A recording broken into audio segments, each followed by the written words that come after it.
Welcome to FM Tamil Nadu channel.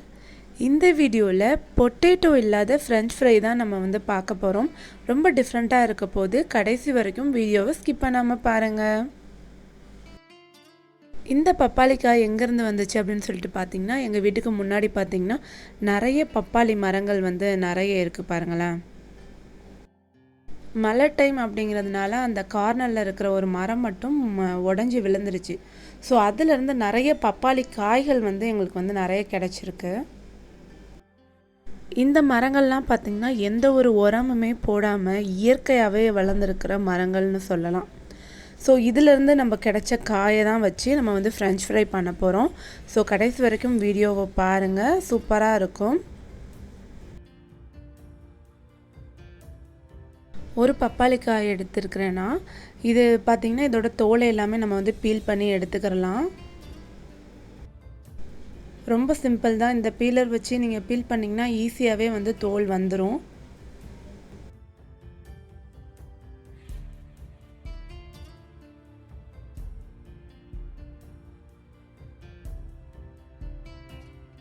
இந்த மாதிரி feel பண்ணி எடுத்துக்கிறேங்க. ஃபுல்லாகவே வந்து நல்லா பீல் பண்ணி எடுத்துக்கிறோம்.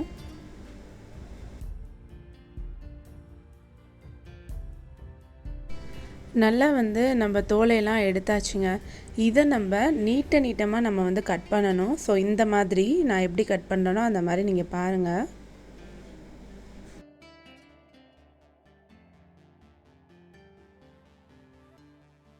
பப்பாளிக்காய் அப்படிங்கிறதுனால இது கொஞ்சம் ஹார்டாக தாங்க இருக்கும். ஸோ ரொம்ப கேர்ஃபுல்லாக கட் பண்ணுங்கள். கையை கட் பண்ணிக்கிறாதீங்க, பார்த்து கேர்ஃபுல்லாக கட் பண்ணுங்கள்.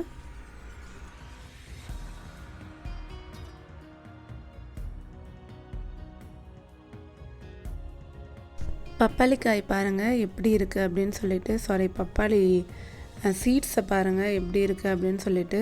இப்போ வர பப்பாளிலெலாம் பார்த்திங்கன்னா சீட்ஸே இருக்க மாட்டேங்குது. ஸோ அதெல்லாம் வந்து நம்ம உடம்புக்கு நல்லது கிடையாது. இந்த மாதிரி எந்த ஒரு உரமுமே இல்லாமல் வந்து இயற்கையாகவே காய்க்கக்கூடியது தான் வந்து ரொம்பவே உடம்புக்கு வந்து ஹெல்த்தியானதும் கூட. ஸோ இதை நம்ம வந்து நீட்டமாக நம்ம வந்து கட் பண்ணிக்கிற போகிறோம் இப்போது.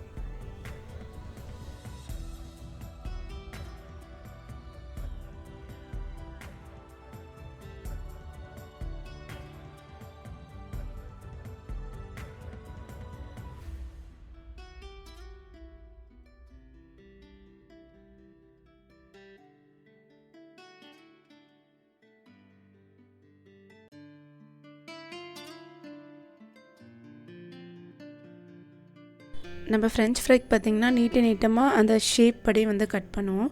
ஸோ அதே மாதிரி ஷேப்லேயே நான் வந்து நீட்டமாக வந்து கட் பண்ணிக்கிட்டேன். சேம் ஒரே மாதிரி ஷேப்லேயே.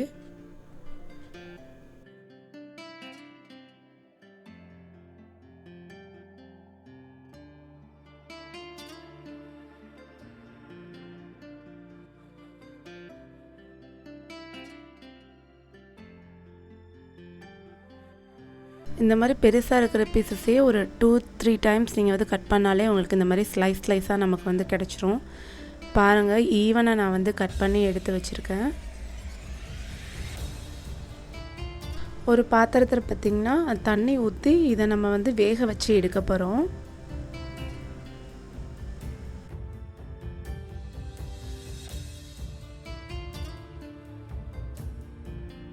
இது ரொம்ப டைம்லாம் எடுக்காதுங்க. ஒரு 5 மினிட்ஸ்லேயே நீங்கள் வந்து இதை எடுத்துடலாம். நீங்கள் போட்டு ஒரு 5 நிமிஷத்தில் நீங்கள் வந்து எடுத்துடலாம். ஸோ சூப்பராகவே வெந்திருக்கும்.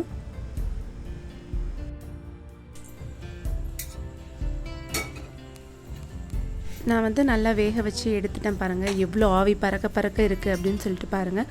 கொஞ்சம் இது சூடு வந்து போகட்டும். இதுக்கப்புறம் நம்ம மசாலாஸ்லாம் நம்ம வந்து ஆட் பண்ணிடலாம். இதுக்கு மசாலாஸ் அப்படின்னு சொல்லிட்டு ரொம்ப பெரிய மசாலா ஐட்டம்ஸ்லாம் ப்ரிப்பரேஷன்லாம் ஒன்றும் இல்லைங்க. மஞ்சத்தூள் கொஞ்சம் எடுத்து இதில் ஆட் பண்ணிக்கிறேங்க. மஞ்சத்தூள் வந்து பார்த்திங்கன்னா ஒரு கா டேபிள் ஸ்பூன் வந்து மஞ்சத்தூள் ஆட் பண்ணிக்கிறேங்க. இதுக்கு கார்ன்ஃப்ளவர் பார்த்திங்கன்னா ஒரு 3 டேபிள் ஸ்பூன் வந்து தேவைப்படும். அதை வந்து கொஞ்சமாக சேர்த்து நம்ம வந்து இதை வந்து பெரட போகிறோம். ஃபஸ்ட்டு ஒரு 1/4 டேபிள் ஸ்பூன் போட்டுட்டு அதுக்கப்புறம் கொஞ்சம் மிளகாய்த்தூள் போட்டு அதுக்கப்புறம் கொஞ்சம் 1/4 டேபிள் ஸ்பூன் கார்ன்ஃப்ளவர் மாவு போட்டு அப்படியே ஒரு 3 ஸ்டெப்ஸ் மாதிரி பண்ண போகிறேன். பாருங்கள் எப்படி பண்ணுறேன் அப்படின்னு சொல்லிட்டு.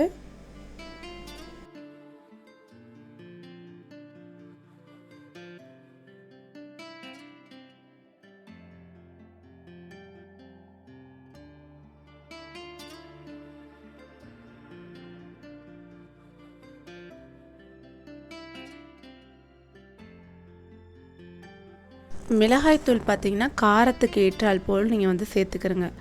மிளகாய்த்தூள் வந்து நான் வந்து காஷ்மீரி ரெட் சில்லி பவுடர் தான் நான் வந்து ஆட் பண்ணியிருக்கேன். நீங்கள் நார்மல் மிளகாய்த்தூளும் நீங்கள் வந்து ஆட் பண்ணிக்கிறலாம். அந்த கலர் வந்து கொஞ்சம் கம்மியாக இருக்கும். ஸோ காரம் அதிகமாக நான் வந்து சாப்பிடுவேன் அப்படிங்கிறவங்க ஸ்பைசஸ் வந்து நீங்கள் வந்து இன்னும் வந்து நீங்கள் மிளகாய்த்தூள் வந்து ஆட் பண்ணிக்கிறலாம்.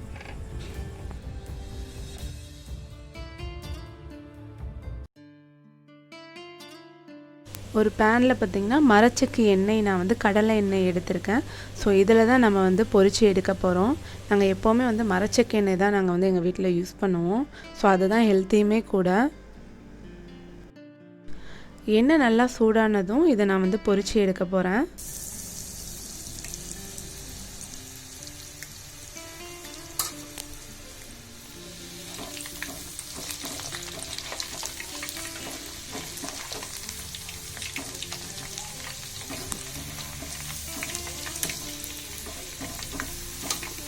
நல்லா இந்த காயை போட்டுட்டு அந்த பபிள்ஸ்லாம் அடங்கினதுக்கப்புறம் நம்ம எடுத்தோன்னா ரொம்ப கிறிஸ்பியாக இருக்கும். பாருங்கள் எப்படி இருக்குது அப்படின்னு சொல்லிட்டு.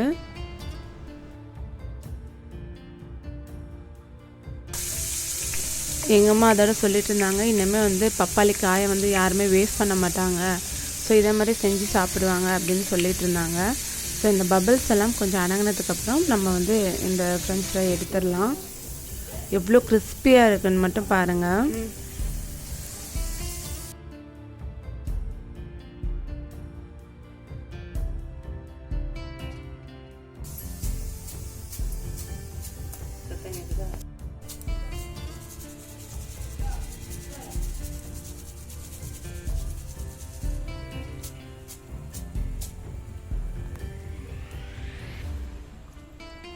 இந்த ஃப்ரையை வந்து நீங்கள் சாஸ் தொட்டு சாப்பிட்டிங்கன்னா ரொம்ப சூப்பராக இருக்கும்.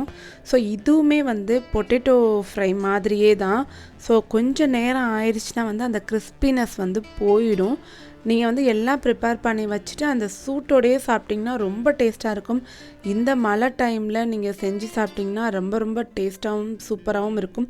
ரொம்ப ஈஸியான ரெசிபியும் கூட. ஸோ இதே மாதிரி நீங்களும் செஞ்சு பார்த்துட்டு எனக்கு வந்து கமெண்ட் பண்ணுங்கள் ஃப்ரெண்ட்ஸ். ஸோ இந்த வீடியோ உங்களுக்கு பிடிச்சிருந்துச்சின்னா லைக் அண்ட் ஷேர் கமெண்ட் பண்ணுங்கள். ஏதாவது டவுட் இருந்தால் கண்டிப்பாக நீங்கள் வந்து கமெண்ட் செக்ஷனில் வந்து கேட்கலாம். Thank you so much and thank you so much for வாட்சிங்.